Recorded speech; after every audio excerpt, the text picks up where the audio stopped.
जी बिस्मिल्लाहिर्रहमानिर्रहीम। अल्लाहुम्मा सल्लि व सल्लिम व बारिक अला सय्यिदिना मुहम्मद रसूलुल्लाह सल्लल्लाहु अलैहि वसल्लम। जी बिस्मिल्लाहिर्रहमानिर्रहीम। अल्लाहुम्मा सल्लि व सल्लिम व बारिक अला सय्यिदिना मुहम्मद रसूलुल्लाह खातमुन नबिय्यीन सल्लल्लाहु अलैहि व आलिहि वसल्लम। कल बड़ा अहम दिन और हियरिंग होगी दोबारा पंजाब असेंबली के मामले पे। बहुत ज़्यादती हुई और काफ़ी अरसे से ये हो रहा है पंजाब के साथ।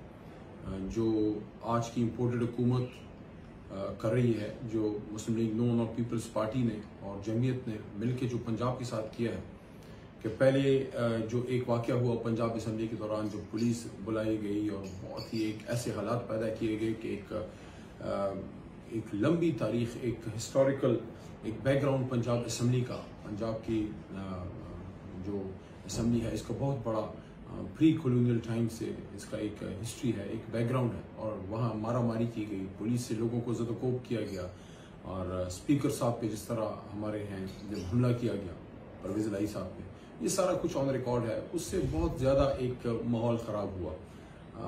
लेकिन जो परसों किया गया, एक चीज़ के लिए कोई कानूनी रास्ता भी बनाया जाता है।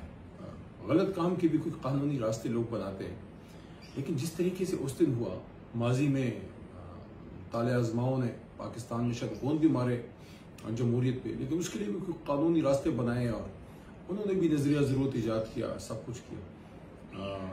ज़ाहिर आइन को पामाल किया गया। लेकिन ये जो परसों किया गया है कि जमहूरी लोगों के हाथ में, सो कॉल्ड डेमोक्रेट्स के हाथ से, जो अपने आप को जमहूरी कहते हैं, उनके हाथ से ही होना बड़ा अजीब लगता है। जो डिप्टी स्पीकर हैं पंजाब असेंबली के, अगर वो एक पॉलिटिकल वर्कर होते, या तो आप इनहेरिट करते हैं ना एक बहुत बड़ी ताकत, और आपने किसी चीज़ के लिए स्ट्रगल नहीं की होती और आपको उस चीज़ की वर्थ का एहसास नहीं होता, तो आप उसको वैसे ही फेंक देते हैं। वैसे ही किया गया। एक पॉलिटिकल वर्कर जो गलियों में मेहनत करता है, जिंदाबाद मुर्दाबाद करता है, फिर वहाँ से काउंसलर बनता है या वहाँ से फिर आके MP MNA बन जाए, वो कभी किसी भी सूरत में एक पॉलिटिकल प्रोसेस को इतना गदला नहीं कर सकता कि पूरा प्रोसेस ही डैमेज हो जाए। और आप एक लेवल तक लिबर्टी ले सकते हैं, हालांकि आइन में, कानून में लिबर्टी नहीं लेनी चाहिए, लेकिन एक लेवल तक आप उसको खींच सकते हैं अपने मकसद के लिए कि जहाँ ग्रे एरिया हो, जहाँ क्लैरिटी ना हो, तो आप उसको अपनी एक इंटरप्रिटेशन दे सकते हैं। लेकिन जहाँ क्लैरिटी हो, तो एज ए लॉयर मैं ये बात कर रहा हूँ कि जब क्लैरिटी हो तो आप उसको कैसे इंटरप्रेट नहीं कि उसके लिए तो आपको नई कानून साजी करनी पड़ेगी। हमारी जो मोहतरम आला अदलिया है, सुप्रीम कोर्ट है या हाई कोर्ट्स हैं, या इवन जो लोअर जुडिशरी है, वहाँ जिसको एक पॉपुलर मैगजीन है, जो एक टर्म यूज होती है जज मेड लॉ, जो जिसको फिर प्रेसिडेंट्स कहते हैं, जो खुद लॉ की एक फॉर्म है, ये वहाँ हमारे जज साहबान देते हैं, जहाँ आपका जो स्ट्रिक्चर्स हैं, जो आपकी लॉ है, जो प्राइमरी लॉ है, जो कोड्स है, वो क्लियर ना हो, जहाँ ग्रे एरिया हो, वहाँ वो इंटरप्रेट करते हैं और वो फिर नज़ीरें जिसको कहते हैं वहाँ पे पेश करते हैं। लेकिन यहाँ तो इंटरप्रिटेशन की भी जरूरत नहीं है। You only need a plain reading of article 63 जो आईन पाकिस्तान का है। आप 63 आप पढ़ लें, आपको क्लियर हो जाएगा। और वो क्या है, वो यही है कि पार्लियामेंट्री पार्टी का डिसीजन है कि वो मेंबरान असेंबली जो एक ग्रुप की शक्ल में उसमें असेंबली में अपनी पार्टी को रिप्रेजेंट करते हैं, उसको उसकी पार्लियामेंट्री पार्टी कहते हैं। हर इजलास से पहले उसका एक एजेंडा होता है और मीटिंग होती है, उस पार्लियामेंट्री पार्टी को उसका पार्लियामेंट्री लीडर हेड करता है और वो फिर वहां पे बैठ के एक डिसीजन लेते हैं और उस डिसीजन को इम्प्लीमेंट किया जाता है। हाँ, अगर कोई पार्लियामेंट्री पार्टी की डिसीजन से वो रुगरदानी करे तो उसके खिलाफ फिर कार्रवाई होती है। वो कार्रवाई फिर पार्टी हेड करता है। समझ आ गई जी? ये इसमें कोई रॉकेट साइंस नहीं है। लेकिन यहाँ तो उल्टी गंगा बह रही कि पार्लियामेंट्री पार्टी न सिर्फ फैसला करती है एक कैंडिडेट को वोट करने के लिए, बल्कि वो कैंडिडेट ही उस पार्लियामेंट्री पार्टी का हेड भी है।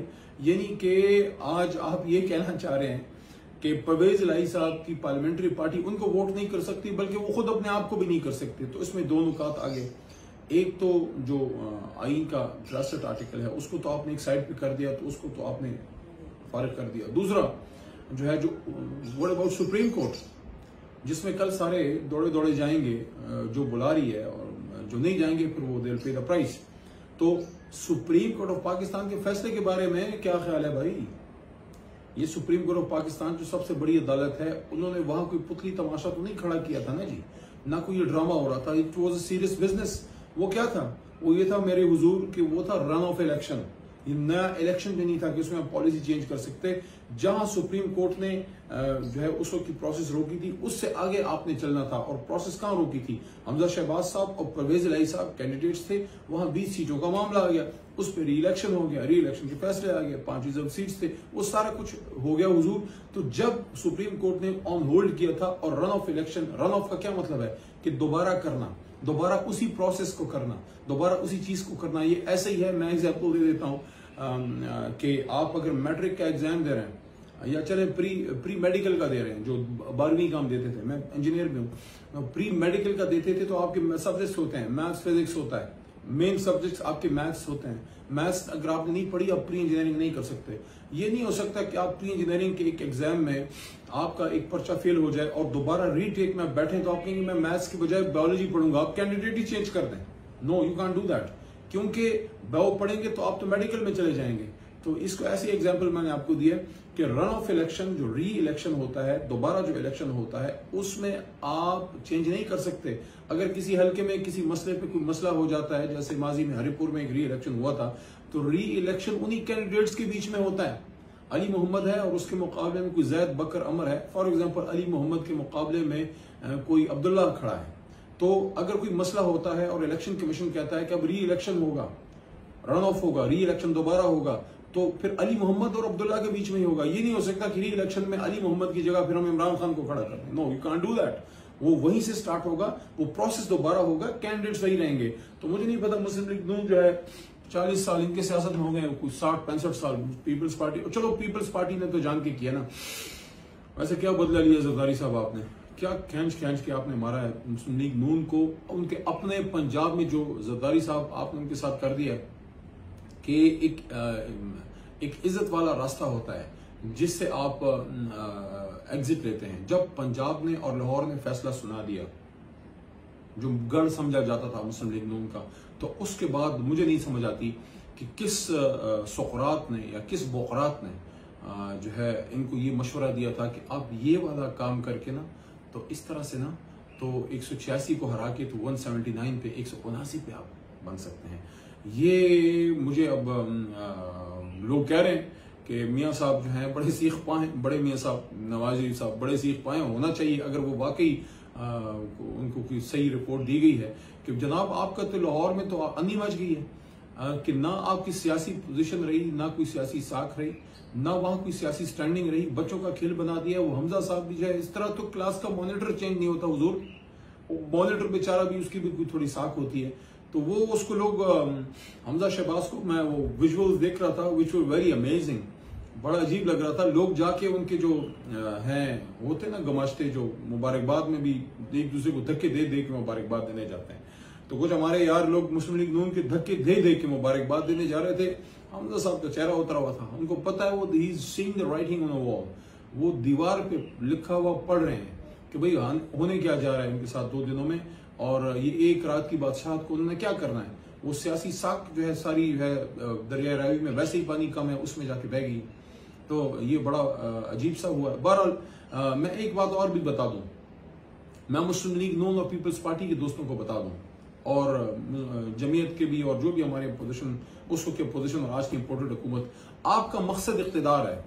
इमरान खान का मकसद इख्तिदार नहीं है, इख्तिदार हमारा मकसद नहीं है।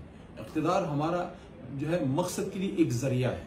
हमारा मकसद एक मदनी रियासत की तर्ज पे एक इस्लामी जमहूरिया पाकिस्तान जो जिना की विजन पे हो, जिसमें एक इंसाफ का निज़ाम हो, जिसमें गरीब की पूछताछ हो, जिसमें अकाउंटेबिलिटी हो, जिसमें मेरिट हो, उसके लिए हुकूमत में आना। तो ये तो एक स्ट्रगल है, हम तो हुकूमत में आके ज्यादा स्ट्रगल करते हैं। अभी हम अपोजिशन में 2.5-3 महीनों से, यकीन करें जिस्म थका हुआ होगा, क्योंकि पूरे मुल्क में फिरा हूं, मैं भी, खान साहब भी दौरे कर रहे हैं, हमारी और भी जो प्राइम लीडरशिप है, लेकिन जहन आराम से है। मतलब हम we are not in any problem, हम तो स्ट्रगल के आदी हैं, और हुकूमत में जब जाएंगे तो और ज्यादा मेहनत करनी पड़ेगी। अपोजिशन में आके तो हमें आराम मिला।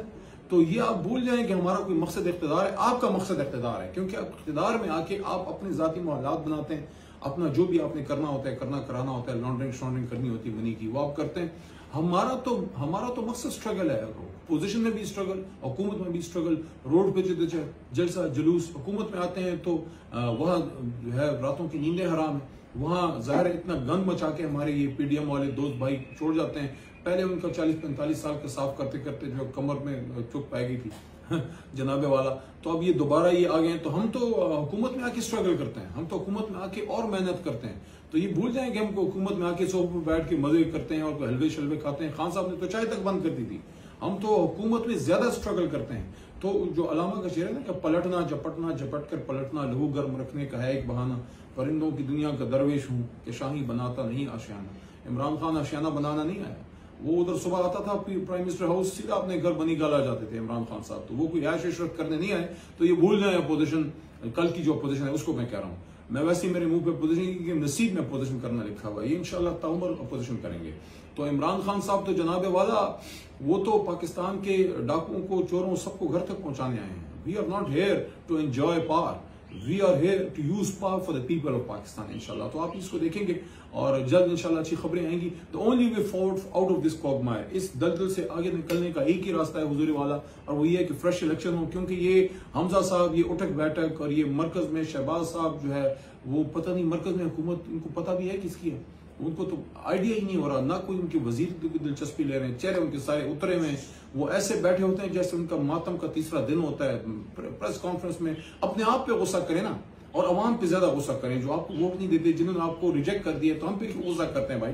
सारा नजला हम पे क्यों कराते हो? हमने तो कोई गुनाह नहीं किया, हम तो अपना नजरिया, अपना बयानिया अवाम के पास ले गए, उन्होंने हमें सर पे बैठा लिया। तो जाके फिर अवाम पे गुस्सा निकालें। ये सारे जितने भी इनके कैबिनेट मेंबर्स हैं, उनके चेहरे उतरे होते हैं, लगता ही नहीं है कि हुकूमत में, लगता है हुकूमत में बैठ के पोजीशन में। बहरहाल आज के मैं ये कहना चाहूंगा कि बेहतर यही है कि नए इलेक्शन की तरफ जाएं और ये गुड्डा गुड्डी का खेल बंद हो और फ्रेश इलेक्शन हो, नए मैंडेट के साथ आएं। और इंशाल्लाह इमरान खान साहब भी आएंगे और इस बार आप देखेंगे कि पहले से ज्यादा ताकत से और पहले से ज्यादा जो है फोकस्ड होंगे इमरान खान साहब इंशाल्लाह। पाकिस्तान जिंदाबाद।